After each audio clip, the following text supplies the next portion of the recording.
handiti zita renyu rizere rinonzi allowed ani? Rinonzi allowed Urumba.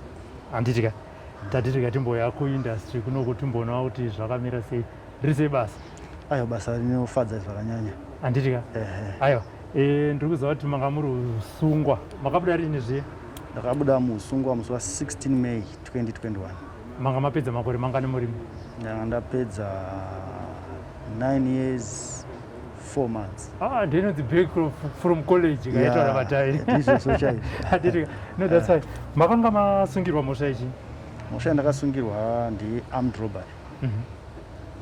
Ndakasungwa mugore ra2011. That was in July 2011. Ndichibva ndasungwa ndichibva ndaenda kuremand. Ngatibodzekera mashure mchete, makasungirwa kupi? Ndakasungirwa kuChikurubi support unit camp. Komala kuti izisi zviri kuti munhu armed robbery anenge achiitira kumwe patunza kuti akasungirwa kune imwe nzvimbo kuChikurubi. Zvakafamba sei ipapo? Nhau iyi yakafamba seizvi. Ndakanga ndiri muforce. I was a member of the Zimbabwe Republic Police. Saka ndiri pabasa sekudaro ndakazobatwawo nedzimwe pfungwa dzakaipa through kutamba neshamwari dzimwe dzinenge dzisina kumira zvakanaka. Saka ndakaronga plan yekunoita armed robbery ndichishandisa pfuti yekubasa. Saka armed robbery takaita zvishuwa. Ndanga ndiri 1. Ndasina kuwanda, ndandiri 1. But according to our plan, tataplana zvedu tiri about 3-4. Okay. But hazvina kuzobuda saizvozvo. Dzimwe shamwari dzangu dzakazoita drawback, vakazoti no isisi hatichada kuita izvozvo. Vangari members of the force? Vangari members. Okay. Saka zvakadaro ndakazoproceeda chibva ndanoita armed robbery along Acturas Road. Pane place yandakaenda ikoko. Musaitaure zvenyu zita. Ndo pandakanoparira mhosva. Then ndakapara mhosva ndikatogara for a long time pasina kuziva ndapara mhosva. Asi zvamainge muchida kunotora makazvawana? Chokwadi ichocho.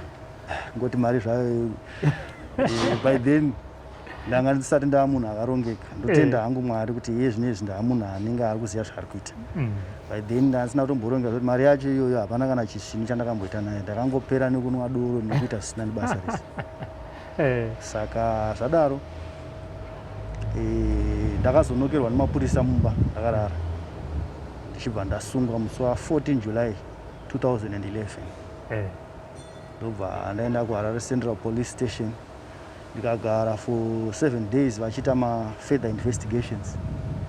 Ndobva ndazoendeswa kupolice kucourt. I mean ndaenda kucourt ndobva ndaiswa kuremand. Nyaya ichiongororwa ndichienda kucourt for about 4 months. I think ndakaita 4 months ndiri paremand. Chibva ndazoconvictwa ndikapiwa sentence ye17 years. Takasuspendwa 3 on condition of good behavior. Chibva ndaenda kujere nemakore anga asara ya. Saka ndichidzokera kuremand ndakabva ndatoshamisika ndikutoona zvinhu zvatochinja zvikanzi no, kana wava convicted hazvichaita kuti ugare paremand panapa, wakufanira kuenda kuChikurubi maximum. Ndaingonzwawo nembiri yekunzi kuChikurubi. Ndichibva ndatotakurwa nemotikari prisons kuenda kuChikurubi. Ngatimbodzokerai dhera makasendenswa. Kufunga kwenyu mimi nemhosva yamamapara maifungidzira kuti munopiwa mutongo wakaita sei? Bvunza mataura kuti makapiwa 17 years. Jaji ataura kuti 17 years. Makafira sei ivo? Ndidi kunyepa. By then I was 23 years. Makore angu ekuberekwa. Saka ndichitongwa 17 years. In fact pandakatotongwa chaipo handina chandakatombonzwisisa because pandakangonzwa kunzi 17 years. Zvese zvakazotaurwa kumberi hapana chandakanzwa. takatozobvunza maprison officers vakutarisa parecord kuti wakatongwa sei iwewe chindichitoti ina handisi kutomboziva but ndakangonzwa kunzi 17 years isi saka ndakashokeka ndakavhunduka kuti almost upenyu hwese hwandararama ndiri panze ndakutonohurarama futi the same ndiri mukati meusungu saka zvinhu zvandisina kukwanisa kugamuchira pakutanga zvekuti ndakatombobatwa nedzimwe pfungwa dzekuita suicide saka ndichararamire because tichizonzwawo dzimwe nyaya because parimandika vanhu vanotaura nyaya tainini ndakapara mhosva ndakadai ini zvikazodai uchitoona kuti vamwe vanhu vanenge vachipara mhosva kakawanda inini kungopara mhosva kahwani nekutosungwa nekutoendeswa kujeri kunoita 17 years zvinhu zvakangoti why me you see saka but ngaribodzokera mashure mchana pamakaronga neshamwari dzenyu at 23 chakakupai pfungwa iyoyo ndechekuti chii kakatemti kako kakabva kuri ndingangoti influence yakawanda yakabva kumafriends andaitamba nawo because after work ndaizomboendawo kuno madoro kumabhawabhawa saka sometimes tinongosangana nedzimwe shamwari dzinenge dzichiita mabasa akafanana neiyaya saka I think ndo zvakandicorrupta brain kuti ndizosvika pakufunga izvozvo pluswo nguva dzacho I think that was mwana 2010 zvinhu zvana zvakatiomei saka munhu unenge uchifunga kuti mari ndingaiwana sei wobva wafunga kuti maybe ndikadai zvinogona kufamba zvakanaka usiri kuziva kuti utowedzera kutopinda maproblems handi matongwa manje maprison officers akuexplainayo kuti iwe 17 izvi zvanzi namajor state zvakamira so exactly wabva wanditsanangurira saizvozvo ndakabva ndaenda kumasales kwainogara vamwe ndokutonyatsoona kuti kuno kwakatozara vanhu kuchikuribvi kwacho kwakutori nevanhu vakawanda different types of people vamwe vari violent vamwe vasinganzwisise because mese mune mungori muone cell handiti it's like tingangoti kana a prison life it's like a community yakatozvimirira iri yega haina zvaisina ipapo inotori all types of people vanonzwisisa varimo vasinganzwisisi varimo vari violent varimo vari humble varimo vari god fearing varimo saka kana wapinda imomo experience yandakaona ndeyekuti it's wise to choose kuti wowirirana nevanhu vapi because ukangoti mawira otherwise pamwe unenge usiri a hardcore criminal wozobuda imomo watova a hardcore criminal saka inini ndakaita advantage yekuti vanhu vakandipawo a good reception vanhu vanga vari god fearing plus vanhu vaida zvekudzidza inhangu ndandisina kwandakanyanya kuenda sterek nechikoro ndakangoitawo o level chibva ndawana basa kupolisi ndibva ndatanga kuenda kupolisi saka ndaikokoko ndakanoona kuti ndaikwanisa kubatsirawo karuzivo kashoma kandanga ndinako ikako ndaikwanisa kubatsirawo vamwe vanhu because kune vamwe vanhu vanga vasina mbobvira vaenda kuchikoro grade 1 they were there in prison kozoitawo vamwe vanga vakagumirawo kumafomu chakuti vanga variko koitawo vamwe vanga malevels aishanga akangosiyana siyana saka ndakabva ndasvika ndikaintroducwa pane umwe anonzi Mr. Madzinga I think achiriko ikoko he's one of the guys akandipa good hospitality akati anoshamari panapa tinodai chibva ndajoina inonzi Chikurubhi maximum adult school ndichibva ndaijoina then I was one of the teachers ndichiteacher accounting at O level yes I was teaching at accounting at O level at first makore handichanyatsorangarira but I think it was 2012 I had 7 students vakabva vaita go and sit for their O level exams and 6 of them got A's and the other one got a B. Saka I had 100% pass rate. That was my first class. Then ndichienda ndichiramba ndichidaro jere rinenge tiita richiperawo ndakaita 3 years ndichiticha ndiri paChikurubhi maximum then ndichibva ndazonzi no you are now being classified kuti uchiita muC class apa ndandiri muD class ka after 3 years ndandakunzi ndichiita muC class ndo pandakabva ndabviswa kuChikurubhi ndichibva ndauya kuHarare Central kuHarare Central ndakasvika futi paine chikoro ndakangoti uku ndokusaidi kwangu kwandagara ndiri ndingoenda kupi kwandajaira ndasvika ndobva ndatanga kuticha. By then manje kuHarare Central ndanda kuticha A level and O level, business studies and accounting. Oh, yes man. Saka ndichibva ndazopleada nemaofficers ve-education, because paHarare Central pane department re-education rinoheadwa I think na CCO Pamire, if I'm not mistaken. Ndokubva ndavapleada navo ndikati no, inini panzewo ndakagomera apa hazvikwanisikewo here kuti mundiassistewo ndiite a professional course ndiri mukati meusungu. Vachibva vaita welcome my idea, bva vandibatsira neregistration, because hama dzangu dzaisapotawo here and there nemari dzemaschool fees. Bva vandibatsira neregistration, ndichibva ndaregister the Institute of Administration and Commerce, inonzi IAC. Ndobva ndatanga kuita diploma in management financial accounting. Ndakaritanga 2016 ndikapedza 2018.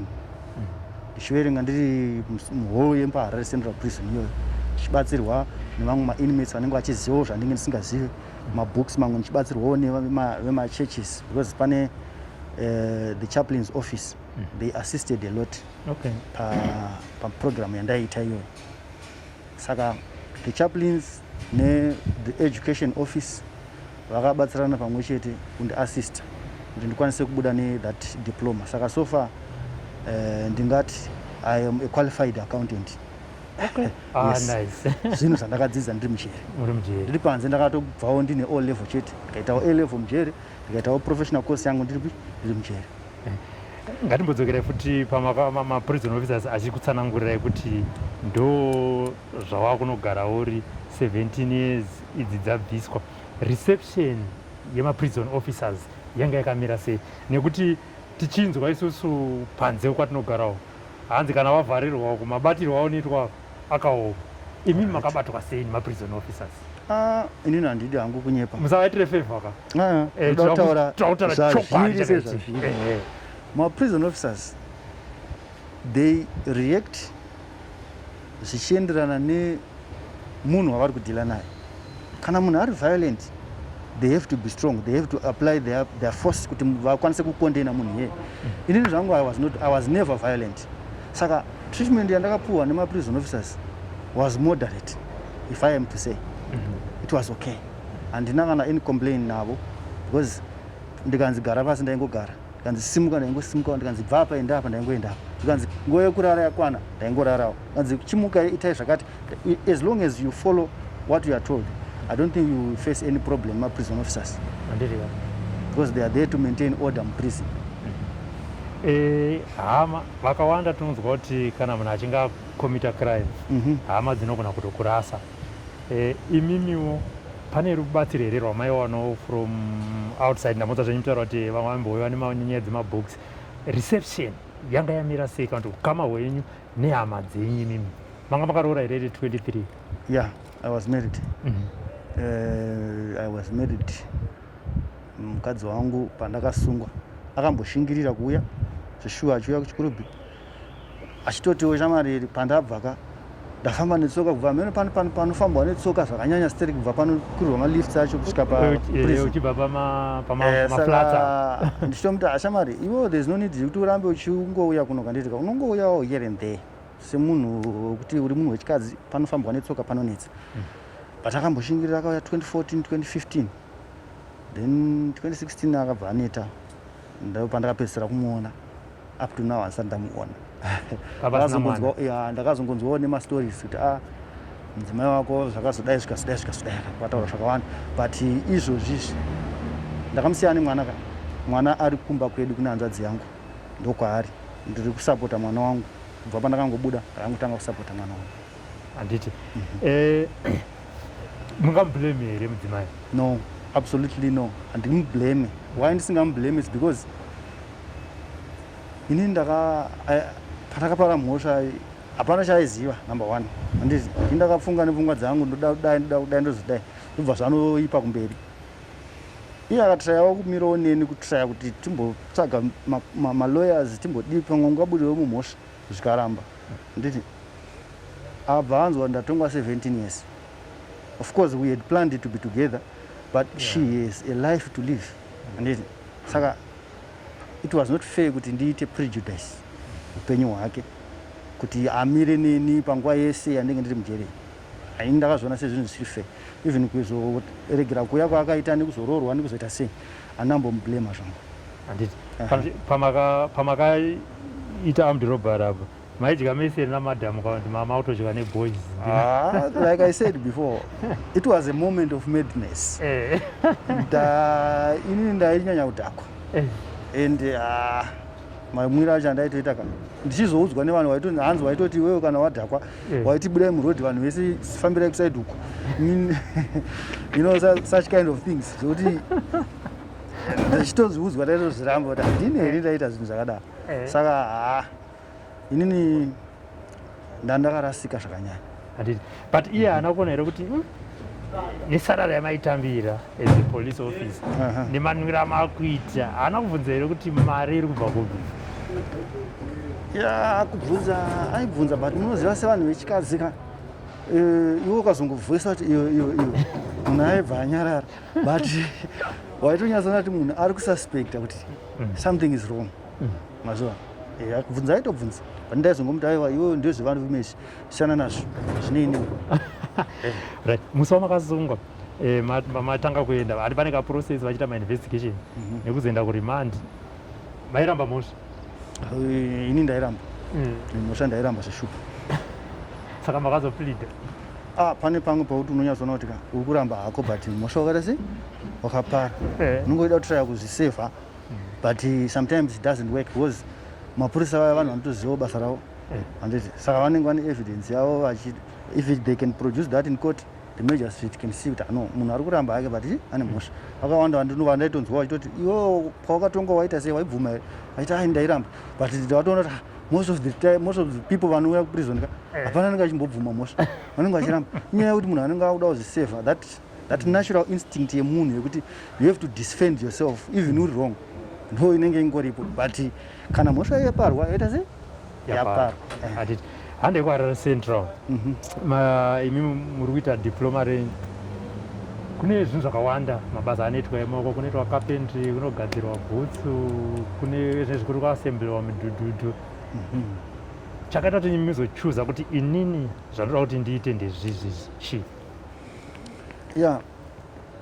Inini chakaingondidriver ndichekuda kuita try to make right zvinhu zvandakatadza, because ndiri mukati ndaingofila kuti no, inini ndiri munhu ane mhuri.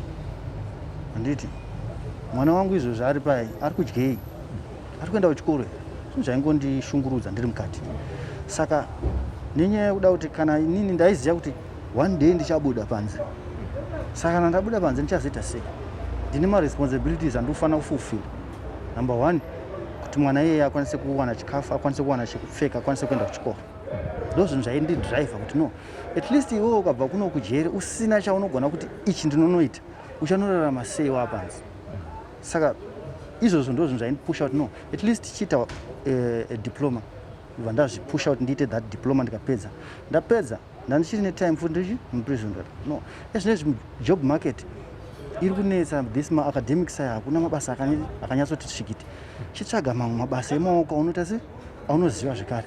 Ndobva ndaona kuti no, rega ndiende kuworkshop kunonoitwa mabasa emaoko.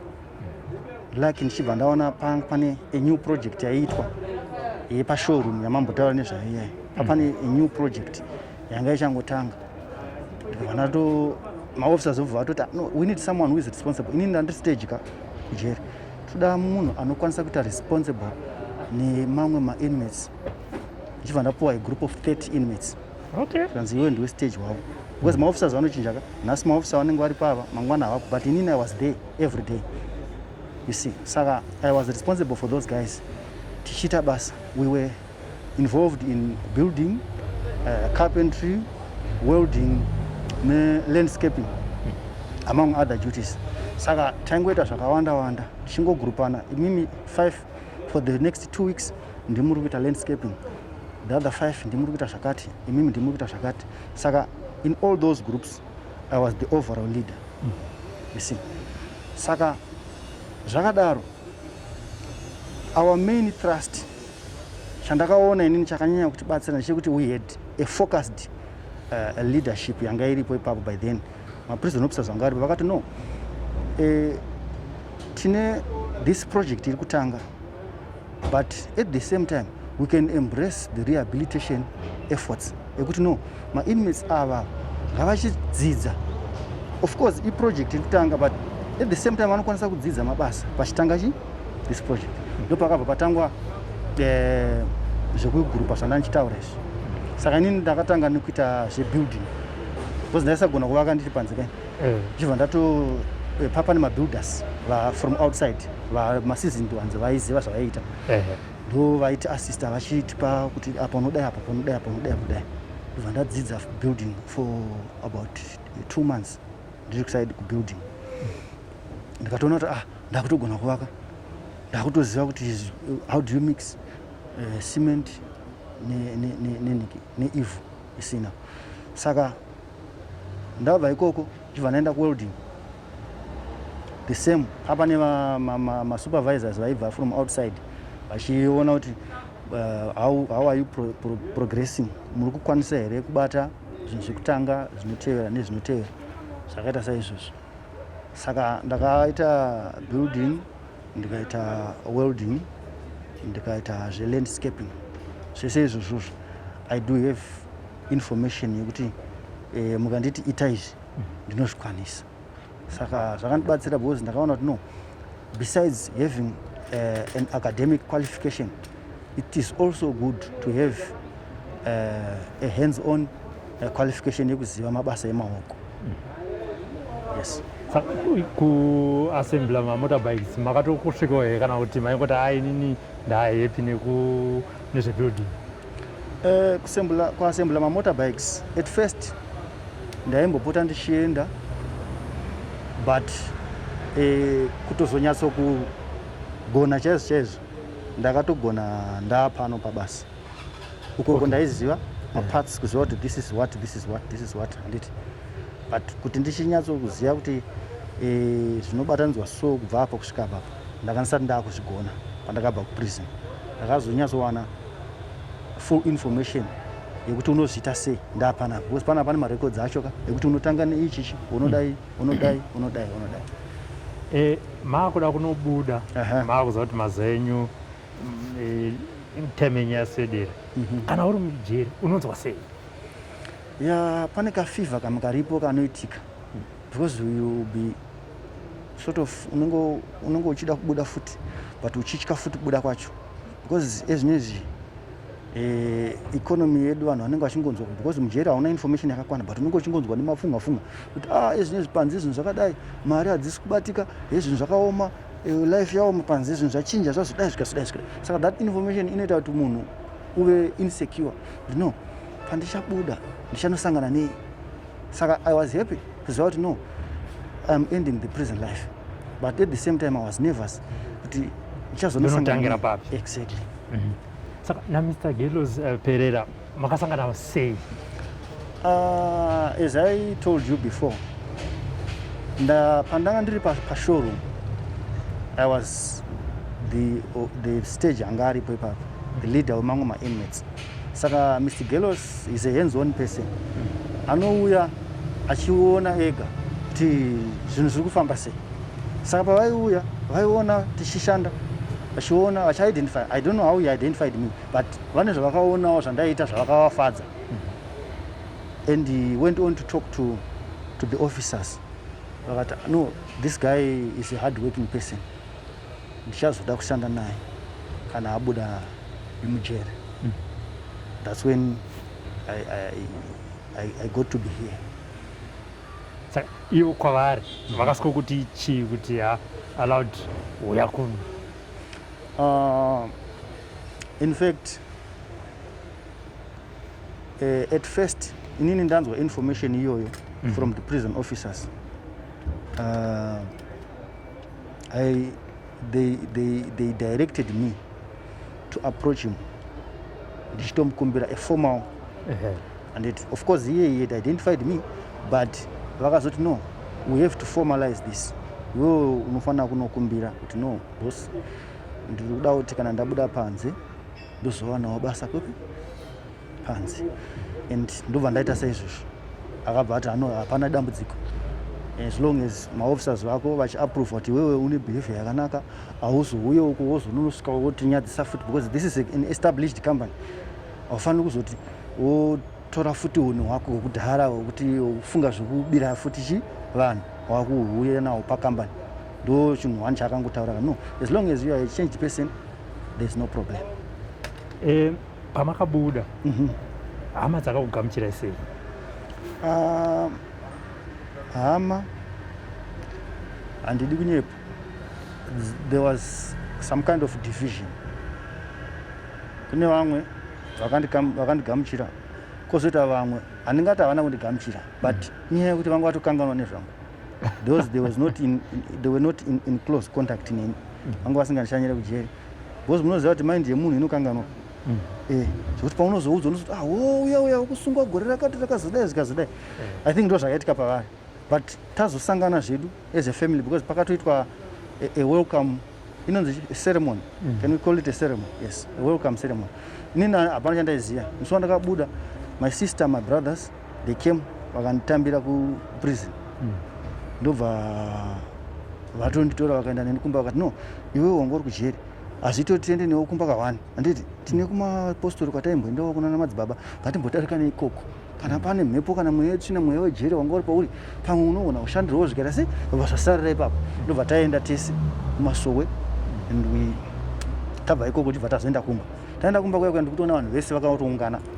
Vakutoti shamari, takaplana kuti toenda kumusha. Takakumbira amenoti vakaita zvakazita because mucovid kufamba kwakuchinetsa, but vakakumbira kupolice and they were granted permission, and takabva tatokwira motikari. Vanonga motikari dzavo ka vanhu vaishanda ka vanodzi motikari dzavo, ndatopinzwawo motikari moyame zvanzava tiri kutoronga kunoita ceremony kumusha. Musha ana mudhara variko vakatomirira, everyone is ready there.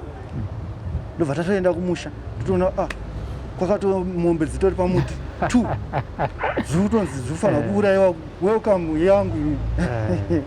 Saka zvinhu izvi zvakaitika ndisinawo zvifungira, havana kumbondiudza kuti ndo zvatiri kuronga. Ndakatozozviona tabva kumapostori taakumba kuti panenge pari kurongwa zvakawanda apa, because vanhu vese vese vanhu vakaungana kudai so. Isi ndichibva tatakura kuti taendwa neni kumusha.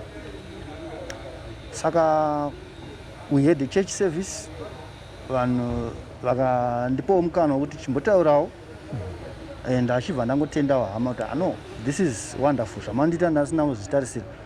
Ndinoziva kuti kuunganidzwa kwakadai kwevanhu kunowanzoitika parufu, munhu hafu. Vanhu kana vanga vasina mari yekuti patengwe bhokisi kana kuti patsvagwe transport, kana munhu hafa inowanika, but imimi makwanisa kuzviita ndiri mupenyu saizvozvi, kuratidza rudo rwakanyanya stereki. Saka ndokutendai hama dzangu, ndakavatenda zvakanyanya. And my mother was there, my father, my sisters, my brothers, nemamwe my relatives. We had that ceremony. Ndichibva ndambogara kumusha for about 2 weeks. And I communicate na boss vachiti kana wabuda mujeri chimboenda hako kumusha unoona hama, then waona hama, then you come back for work. Tingati mujeri makakudzidzisai chii? From a police officer, armed robber, convict. Yeah, I think chinhu chihombe chandakanyanya kudzidza ndechekuti kupara mhosva hakubhadhari. Crime doesn't pay. Crime haitombobhadhari zvachose. Unoonavo kunzenga mutemo uchiita sei, but one day the law is going to catch up on you. Ndinoona pana ndiri kujeri koko ndainzwa vamwe vanhu vaitaurawo mastori avo vachiratidza kuti vanhu vakapinda kairi kana kuti katatu mujeri. Chitongoti havana vanofunga kuti pamwe zvichachinja here. Kana wangopara mhosva, it's one way, you go to prison. There is no two ways about it. Kana wangopara mhosva chitoziva kuti uchaenda kujeri. Saka zvinhu zvandakadzidza ndezvekuti kupara mhosva hakubhadhari. Ndo chinhu chekutanga chandakadzidza ichocho. Then ndakazodzidza zvakare kuona kuti in life munhu unofanira kuva nepatience, tsungirira chaiko chaiko, because zvinhu hazvingomuke zvakanaka. Some things cannot just happen overnight. haungangomuke nhasi wautonzi watova rich kana watova nemota kana watova nemakambani, hazvigoni kudaro. Saka you have to be patient, womirira nguva. Kana uri a hard working person, definitely you will be rewarded for that. Saka zvinhu zvandakadzidza, because even in prison macho pakanzi sadza rauya hauzive kuti wakutongonoridya, unofanira kutogara pasi womboita foreign yavanoti foreign yaya kupinda muqueue anditi kuti tivaite order. Saka you have to be patient, umbomira, unogona kumira for 30 minutes usati waridya sadza racho, you see. Saka ndo zvandikuti zvakandidzidzisa patience yekuziva kuti no, even though iwe une chauri kuda, sometimes you have to wait kuti chinhu ichoyo chiitike. Chinhu chandakadzidza zvakare ichocho. And lastly ndakazodzidza kuti munhu muupenyu you need God. Meno kana muchiwirirana neni, but that is what I learned. Ndakaona kuti ukararama upenyu usina Mwari, one way or the other pane paunorasika, but ukasika guidance yaMwari muzvinhu zvizhinji zvinokubatsira zvakanyanya. I think ndo zvinhu zvandakadzidza izvozvo. Amen. Pane vari kujeri zvezvi vachabuda nevakatobuda, asi vakawanda havana kugamuchirwa nehavo. But imimi mune experience yemashandukiro anoita munhu kana ari mujeri, advice yamangape kuhama ndeyekuti chii kuti igamuchire munhu anenge arehabilitatwa kubva muprison? Kuhama ndinoda kuti vazive kuti kana munhu asungwa akanzi aenda kujeri, that's not the end of life. Kune vanhu vakadzidziswa basa rekugara nevanhu ivavo varambwa nesociety, vanzi havasi kuita, vanonzi maprison officers. Vanhu ivavo vari experienced kugara nema-inmates, nekuti kune vamwe vanouya vari violent, kune vamwe vanouya vakapara mhosva dzakasiyana siyana, but vanhu ivavo vanoenda go through inonzi a rehabilitation process yekushandurwa hunhu hwakaipa hwakanga vainahwo, vachipfekedzwa humwe hunhu hwakanaka hwokuti kana vazobuda panze vave acceptable to the society. Saka kuhama dzevanhu vari mukati meusungwa, ndoda kuvazivisa kuti kana munhu asungwa pane mukana wekuti anogona kushanduka zvakanyanya. Saka ingo vaine kutenda kune vanoziva basa ravo kuti zvatavapa munhu uyu achadzoka ashanduka. Kana akubva ikoko ngavamugamuchire, vaone kuti zvishuwa munhu aita sei ashanduka. Kuno zvakare mataura kuti kuprison kune mabasa akawanda ari kuitwa nevanhu emaoko. Zvingava nyore here kuti varidzi vemakambani vaemploye ma-ex convicts? At one point mauya nepoint zvimwe zvinhu zvandanga ndichifungawo mupfungwa dzangu. Ndichiri kurangarira ndichiri kujere koko, takatombotaura nemamwe ma-inmates tichikurukura tichiti, gentlemen, nhau iyi munoiona sei? Kana munhu apara mhosva mucommunity, government inopindira yobva yasunga munhu iyeye yomuendesa through the process yecourt, obva uya kuprison. The prison is there to rehabilitate that person so that he changes his behavior to become a better person. But the process is ending there. Why can't the government extend that process? You know, term correct, we want to test him again. Is he corrected as sure? So chokwadi munhu watati isusu achaita tikamugadzirisa tikaona kuti ezvinezvi right, tinokwanisa here zvakare kumuona kuti aita. So that duty iri kubva yasiyirwa ipapo. Saka taitaura zvedu nevamwe ndichiti, gentlemen, ko hurumende inodii kuti iyo itange kuemploya ma-ex convicts? Okay. Why is it not like that? To hurumende iyo yoita put forward kuti no, vanhu ava ndevedu, regai tivaise isusu tivapinze mabasa tione kuti varifoma here. And takangoita end there zvedu because we wanted to put a motion ku parliament, but unongoziva kana uri mujeri zvinhu zvinongodai nekudai zvinonetsa kuti unyatsoziva kuti zvinofamba sei. Sometimes tinenge tisina the legal information yekuziva kuti which step do you follow, but that is what we wanted. Taida kuti tinoisa nhau yedu parliament kuti no, munozvionawo sei kuti hurumende yedu ikagamuchirawo vasungwa vabva kumajeri, handiti based on merit titarisa kuti munhu kujere kwacho akanoitei, because maprison officers vanorekodha kuti ano uyu akaita zvakati, uyu ari kugona zvakati, uyu ari kugona zvakati.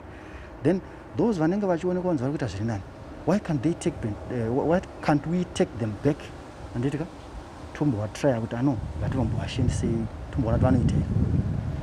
Point yamataura yakakosha and nekutaura kwamaita kuti izvi pfungwa dzamaita muri mujeri tichishanda neZimbabwe Prison Correctional Services, sezvo maitaura imimi tinoti aiwa chitsvambe machisiyira kwatiri nawo.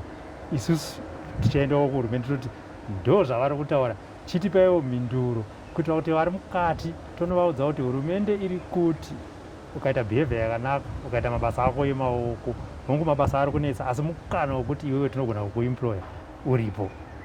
Mashoko enyu kuna Mr. Pereira ndeyekuti chii? Kuna Mr. Pereira ndoda kuvatenda zvakanyanya nekundigamuchira. Munongoziva sekutaura kwatiri kuita izvozvi kuti hama chaidzo chaidzo dzinogona kuramba hama yavo, asi uyu munhu mutorwa asingandizivi angondionawo ndiri kujeri, atomboziva kuti ndakapara mhosva yeye kana ndakaita sekazvaita sei, but akakwanisa kuidentify kuti no, this person can do something. Anditi saka ndoda kungovatenda kuti dai Mwari vakavaitira zvakanaka, vavawedzere makomborero muupenyu hwavo nemhuri yavo.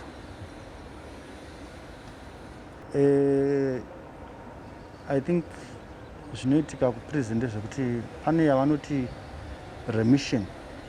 I think it's quarter of your 1/3, if I'm not mistaken, 1/3 of your sentence inobviswa on condition of good behavior again. Saka the prison inokutora nesentence yako yawabva nayo kucourt, wobva vataura kuti shamari iwewe, if you behave well, we are going to take off 1/3 of your sentence. Yes, that's what happened. Inini handina pandakambopara prison offense, handina pandakamboita misbehave. Saka that is why I had to serve 9 years 4 months instead of 14 years.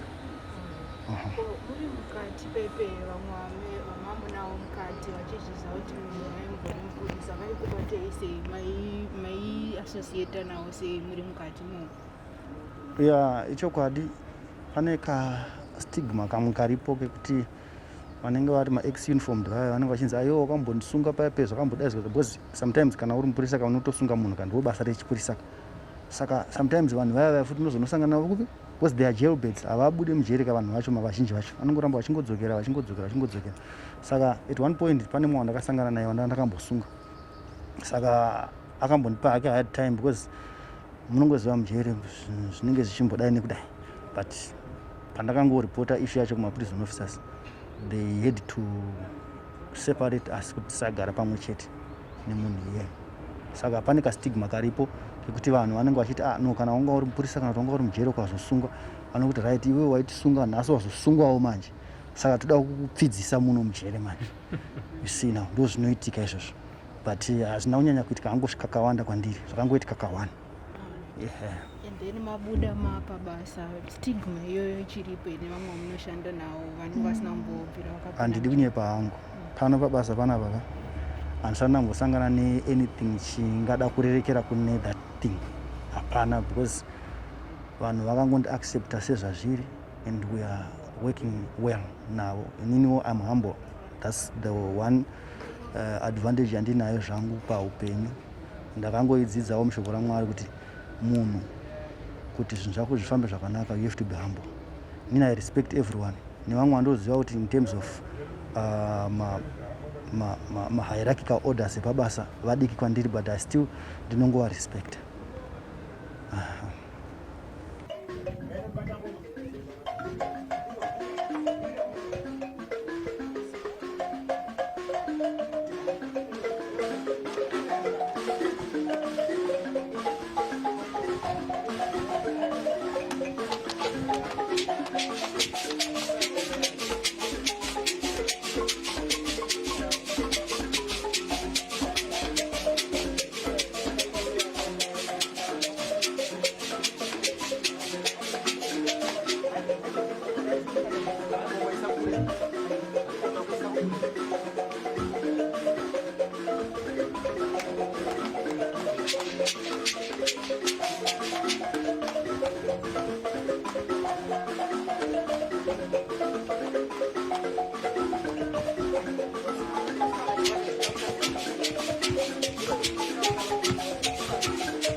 Yes, I've started with the inmates. There are quite a few that have been released. Not all of them have come to work. Some we have given them money to start projects of chickens. And some have other projects they want to do. We give them money. One guy wanted to buy yembe dzekupedza namo mabhero otengesa. So he wanted to start tampa. We've got some who are working in our projects, which I'd like you to interview. Wavunza kuti vari kushanda sei, vari kuzvionawo sei, upenyu hwavo, how is it, where do they see themselves? I think it would be good kuti motaurawo nevasungwa vacho kuti vakuudze nezviri kuitika munomu. Imimi ndimuri kushanda nawo sevanhu vakambinge vari muusungwa, unhu hwavo hwachinja sei, vanhu vanoshandika nawo here? Tarisa nzvimbo boono kuti pese pakagadzirwa nerudo, dai vasiri kukwanisa kushanda, dai nzvimbo, I think muHarare kana maenda kunzvimbo dzakawandisa amuone nzvimbo senge iyi, but iyi nzvimbo yejeri panapa. Kana matarisa pese pakanaka, mota dzinotomira kuda kuona kuti pakagadzirwa nani, chii chiri kuitika ikoko. But pakagadzirwa nevasungwa pese panapa. Look at how beautiful everything is. Saka kuti how they are kunzwisisa anything in life is seeing what you do. Paunotanga basa unouya ne-CV yako unoti ndogona zvese izvi, but paunonyatsoita basa rako, maoko ako nekusenza kwako zvinofanira kutaura zvega. If you look panapa, everywhere we are looking, it shows that zviri kuitwa mushe. Alright, and then the start that you give them, are they going to pay it back? No, toabatsira was I feel for them and trusenza tese, so no. We give them a start, and like some people, like the others, you said you supply chickens for us, for the restaurant, things like that. We also have a garden which we started planting. We want to start a nursery that we can sell plants. Yeah. So at least when the inmates come out, they ask kuita mdududu chete. Vari kuita kuaka, ndogona kugadzira fish pond, ndogona kugadzira building, ndogona kuisa floor, driveway. So ndo zvatiri kuvadzidzisa. Saka one day vanogona kuuya kana kune mimi kuti togona kuvakira fish pond pamba penyu, then vanouya kuti tsamba yedu iyi tizi ndini ndakavaka fish pond iyo, then we can guarantee to say no, you can do it. So we are going to start also grading them, giving them certificates for what they know, what they've been doing. But I say inside the prison, there are lots of inmates who didn't know kuti vane chipo dzakasiyana, havana kubvira vasenza, so vaisingazive kusenza wazhinji wacho, but now vakunzwisisa kuisa kusima huswa, miti, zvese vakunzwisisa. So I think we'll make a better Zimbabwe now, because vanobva vaishanda, these are going to be people who I feel will be part of driving the economy, because vanosenza.